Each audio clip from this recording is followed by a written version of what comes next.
अस्सलामुअलैकुम रहमतुल्लाहि व बरकातुहू। जी हाँ दोस्तों, मैं एहतिशाम निज़ामी कासिमी। इस वीडियो में 3 बड़ी अहम खबरों से हम आपको आगाह करेंगे, लेकिन इस वीडियो में सबसे पहली जो इस वक्त की बहुत बड़ी अहम खबर है वो ये है कि आज पार्लियामेंट में वक्फ तरमीमी बिल पास नहीं हो पाया है।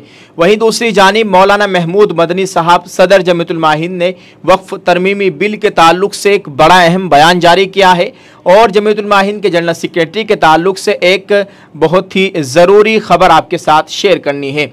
दोस्तों, आपको बताते चले, अपोजिशन के मजबूत होने से आज पार्लियामेंट के अंदर एक बहुत बड़ा फ़र्क देखने को मिला। वक्फ तरमीमी बिल आज पार्लियामेंट से पास नहीं हो पाया।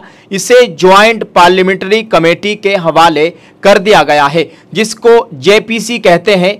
इस कमेटी के हवाले किया गया है और बताया जा रहा है कि ऐसा 10 सालों में, कई सालों में पहली मर्तबा ऐसा हुआ है और ये खुश आइंद पहलू है। ये इस वजह से हुआ है कि अपोजिशन मजबूत है और सब ने मुत्तहिद होकर मिलकर इस बिल की मुखालिफत की है। तमाम अपोजिशन की सभी पार्टियों ने इस बिल की मुखालिफत की। अब आगे का फैसला ये कमेटी करेगी। आपको ये भी बताएं कि इस कमेटी में कुछ लोग अपोजिशन के हैं और कुछ लोग हुकूमत के हैं। अब इन दोनों नुमाइंदों के दरमियान इस पर बातचीत होगी और इसका मामला अब लंबा चलने वाला है। और एक बात यह भी है कि जो मुसलमानों की तंजीमें हैं, उनके नुमाइंदे, जो मुसलमानों के रहनुमा और सियासी कायदीन हैं, उनको इस कमेटी के नुमाइंदों से इस ताल्लुक से मिलना चाहिए और मुलाकात करनी चाहिए, अपनी बात को पेश करना चाहिए, ताकि वो लोग इस ताल्लुक से अच्छी तरह से समझ सके और उनको सही जानकारी हासिल हो जाए। इस कमेटी की जानिब से फिर दोबारा इसको पार्लियामेंट में पेश किया जाएगा। आप तमाम हजरात से गुजारिश है कि दुआ फरमाए, अल्लाह ताला खैर का मामला फरमाए। दोस्तों, बढ़ते हैं जमीयतुल उलमा के ताल्लुक से 2 बड़ी खबरें हैं। पहली खबर से आपको आगाह कर दें कि जमीयतुल उलमा के जनरल सेक्रेटरी मौलाना हकीमुद्दीन कासमी साहब जोधपुर के बालाजी अस्पताल में ज़ेर इलाज है। उनके सीने में दर्द के बाद उनको हॉस्पिटल में दाखिल कराया गया था। डॉक्टरों के मुताबिक दिल पर असरात है। जमीयतुल उलमा राजस्थान के जनरल सेक्रेटरी मौलाना अब्दुल वाहिद खत्री के मुताबिक मौलाना मौसूफ की तबीयत फिल वक्त मुस्तहकम है। तमाम बही खाहों और मुताल्लिकीन से दुआए सेहत की दरख्वास्त है।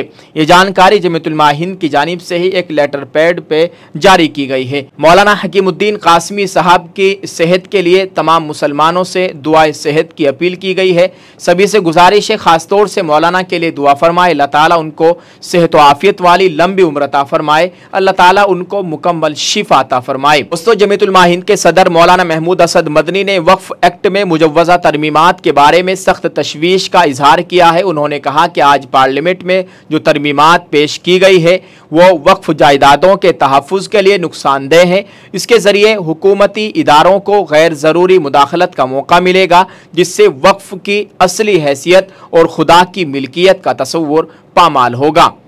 मौलाना महमूद मदनी ने कहा कि वक्फ एक्ट की दफ़ा 40 को ख़त्म करना और वक्फ ट्रिब्यूनल के बजाय ज़िला कलेक्टर को वक्फ जायदाद के उन्वानात और कब्ज़े से मुताल्लिक मसाइल और तनाज़ात को रेवेन्यू कवानीन के मुताबिक हल करने का इख्तियार दिया जाना दरहकीकत वक्फ बोर्ड को कुलअदम करने के मुतरादिफ है।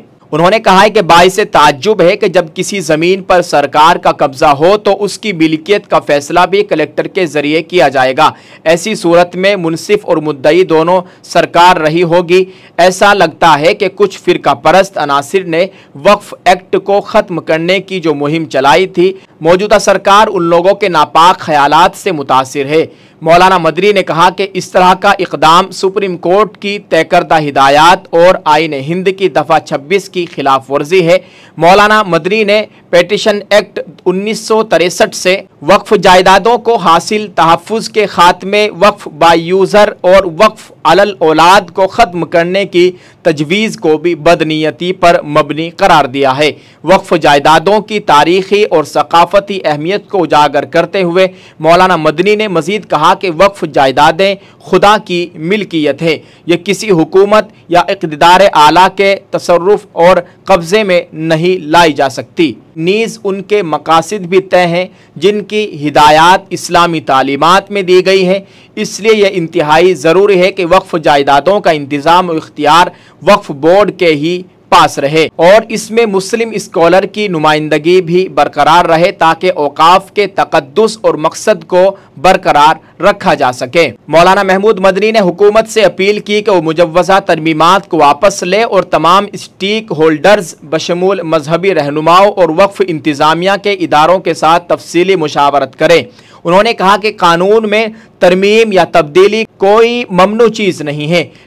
मुजव्वज़ा तरमीमात के बाज़ पहलू वक्फ के मंशा के ख़िलाफ़ है, इसलिए वक्फ जायदादों की खुद मुख्तारी को महफूज रखा जाए और किसी भी तब्दीली को मजहबी तबक़ात और मुस्लिम इदारों की इत्तिफ़ाक़ राय से अंजाम दिया जाए। मौलाना महमूद मदनी साहब ने सियासी पार्टियों और तमाम मुताल्लिका शहरियों से अपील की कि वो इन मुजव्वज़ा तरमीमात के ख़िलाफ़ अपनी आवाज़ बुलंद करें और मजहबी हुकूक और आज़ादियों के तहफ़्फ़ुज़ के लिए यकजहती का मुज़ाहरा करें।